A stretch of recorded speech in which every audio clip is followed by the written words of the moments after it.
সোনাপুর গ্রামে এক জেলে থাকত। জেলের ছিল একটি মেয়ে, তার নাম ছিল রোশনি। রোশনি যেমন ছিল দুরন্ত, তেমন ছিল গল্প শোনবার পোকা। প্রতিদিনের মতো রোশনি তার বাবার কোলের ভেতরে শুয়ে সেই আজগুবি গল্পের কথা জিজ্ঞেস করছিল। বাবা, ও বাবা, তুমি আমাকে একটা মাসের গল্প শোনাও না বাবা।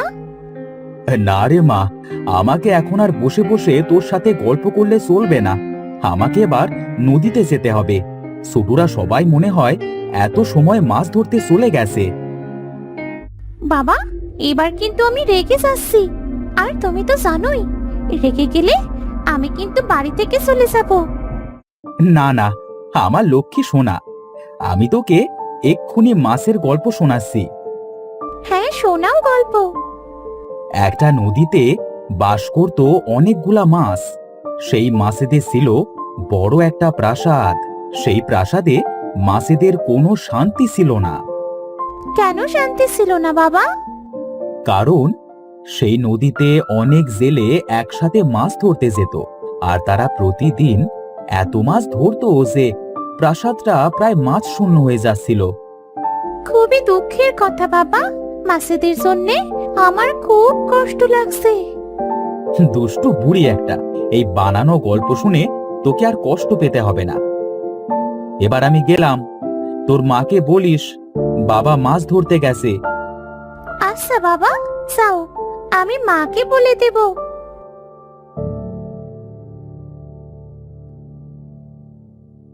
প্রতিদিনের মতো রতন জাল নিয়ে বাড়ি থেকে বেরিয়ে গেল নদীতে মাছ ধরতে। সে নদীতে পৌঁছে দেখল ছোটু সহ আরো অনেকে এসেছে সেখানে।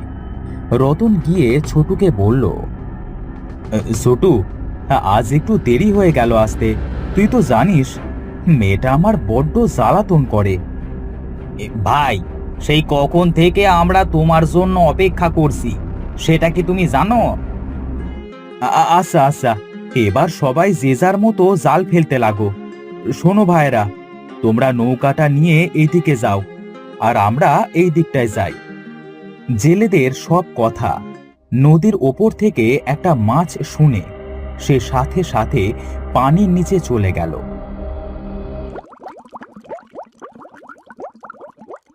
পানির নিচে তাদের মাছের প্রাসাদে গিয়ে মাছটি বলল, তোমরা সবাই সাবধানে দেখো, নদীতে অনেকগুলো জেলে এসেছে। তারা দুদল নৌকোয় করে দুদিকে ভাগ হয়ে গেছে। কি বলছো সোনালি মাছ? তাহলে তো আজ আমাদের প্রাসাদ থেকে বাইরে বের হয়ে যাবে না। আমরা সবাই চলো প্রাসাদের ভেতরে মাছরানীর কাছে গিয়ে কথাটা বলে আসি। তারা সবাই একসাথে মাছের রানীর কাছে গেল। মাছের রানী তাদের সবাইকে এক জায়গায় দেখে বলল, কি হয়েছে? তোমরা সবাই রাজসভায় কি করছো? রানীমা, নদীতে অনেক অনেক জেলে এসেছে মাছ ধরতে। আমাদের সবার প্রাণের সংকট রয়েছে, তাই আপনার কাছে জানাতে এসেছি যে আমরা এখন কি করব রানীমা। এই জেলেরা আমাদের পূর্বপুরুষ সহ আরো অনেক মাছ ধরেছে, তাই তো সবার নিরাপত্তার কথা ভেবে আমি এই মাছের প্রাসাদটা তৈরি করেছি। আজ থেকে তোমরা সবাই সাবধানে থাকবে। রানীমা, তাহলে আমরা খাবারের জন্য কি বাইরে বের হব না? জেলেরা যত সময় নদীতে থাকবে, তোমরা সবাই এই সময় মাছের প্রাসাদেই থাকবে, বাইরে বের হবে না। যখন চলে যাবে তখন খাবারের খোঁজে বের হবে, কেমন? এখন তোমরা এই প্রাসাদ থেকে বের হয়েও না, যে যার মতো প্রাসাদের ভেতরেই থাকো। নদীর সব মাছ সেই প্রাসাদের ভেতরেই থাকলো। যত সময় জেলেরা নদীতে মাছ ধরছিল তত সময় কেউ প্রাসাদ থেকে বাইরে বের হলো না।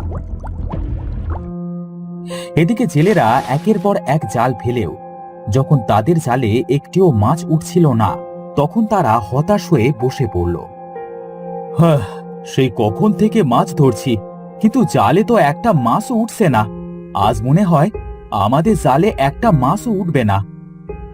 ভাই, আজ বাড়িতে ফিরে চলো, দুদিন পরে আসবো। এবার কিন্তু সকাল সকাল আসবে রতন ভাই।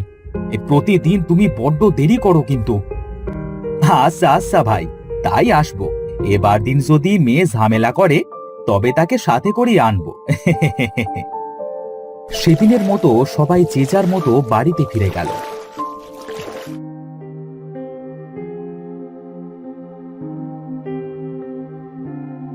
বাবা, মাছ কই? আমি মাকে বলেছি বাবা মাছ আনলে আজ আমাকে মাছের ঝোল করে দেবে। দাও তো, মাছগুলো কই? তোমার মেয়ে সেই সকাল থেকে আমাকে পাগল করে দিচ্ছে। বাবা মাছ আনলে তারপর ভাত খাবে, এর আগে না। গিন্নি, আজ একটিও মাছ পাইনি গো। এই মাছেরা মনে হয় আজকাল নদীর ভেতরে বাড়ি করেছে, কেউ যেন তার বাড়ি থেকে বের হয় না। বাবা, তাহলে কি তোমার গল্পটা সত্যি হতে চলেছে? আমি জানি না রে মা, কিছুই বুঝতে পারছি না। এদিকে মাছ না মারলে যে আমরা কি খেয়ে থাকবো?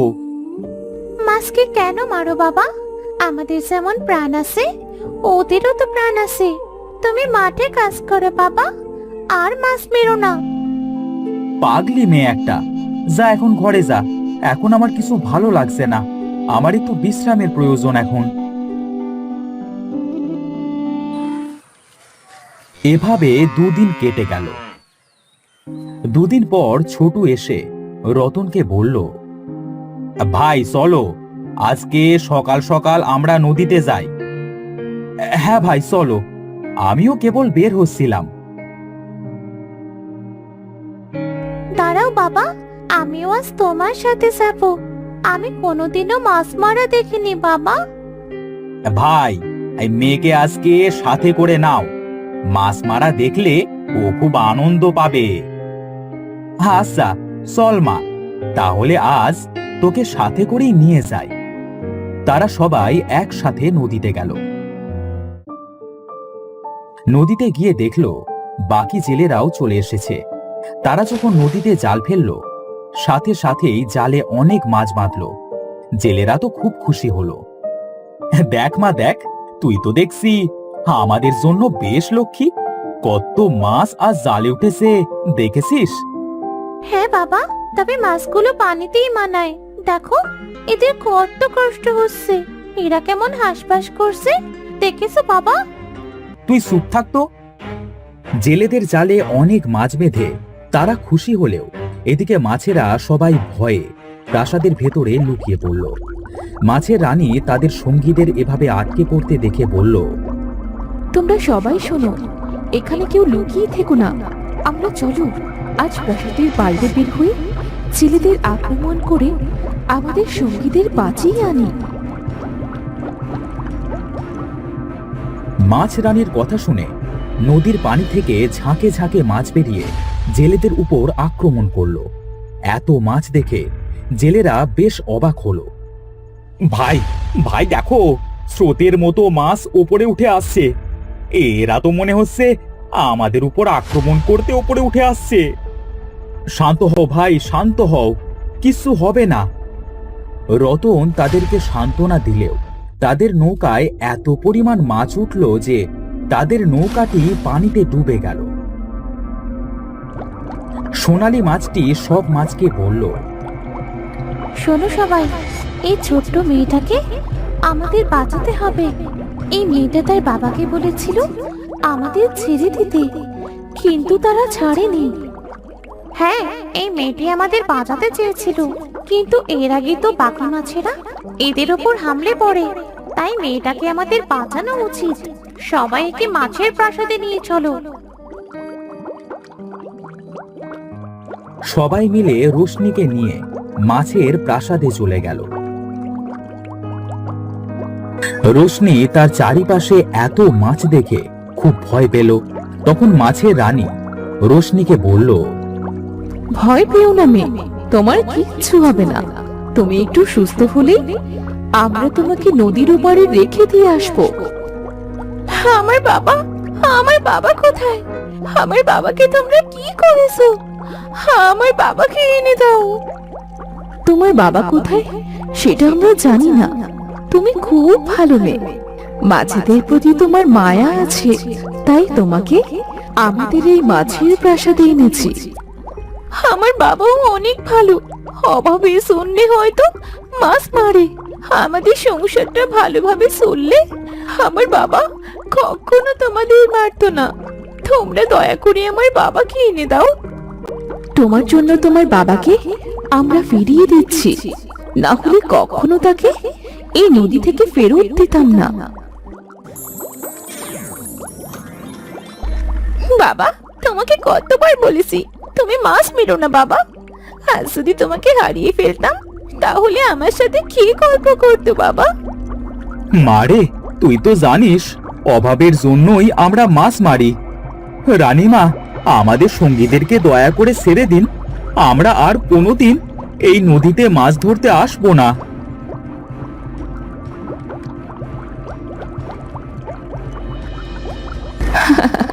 তোমরা চাইলে এখন থেকে এই নদী থেকে কেউ আর একটা মাছও মারতে পারবে না, কারণ গতকাল অমাবস্যার রাত চলে গেছে। সেই রাতে এই নদীর মাছেরা এক অলৌকিক শক্তি পেয়েছে। মানে তুমি কি বলতে চাইছো? এই নদীতে যেই মাছ আসবে সবাইকে মেরে ফেলবে? না, এই দেখো, তোমরা যেখানে আছো এটা একটা মাছের প্রাসাদ। এখান থেকে নদীর সব পানি এই মাছের প্রাসাদের ভেতরে চলে আসবে। মাছেরা এখন থেকে আর প্রাসাদের বাইরে যাবে না। হ্যাঁ, এর জন্য এখন থেকে কেউ আর নদীর মাছ ধরতে পারবে না। আজ থেকেই মাছের প্রাসাদটা খুব বড় হয়ে যাবে, একদম নদীর সমান। নাও তোমার সঙ্গীদের। সঙ্গী হারালে কেমন লাগে এবার বুঝতে পেরেছো তো? জি রানীমা, আমরা বুঝতে পেরেছি। সোনালী মাছ, এদের সবাইকে একবার করে স্বর্ণের মুদ্রা দিয়ে দাও, যেন বাকি জীবনটা এরা সুখে কাটাতে পারে। মাছের রানী, তুমি তো অনেক ভালো, তোমাকে অনেক অনেক ধন্যবাদ। আমরা সারা জীবন তোমার কথা মনে রাখবো। হ্যাঁ মিষ্টি মেয়ে, এবার তোমরা আসতে পারো।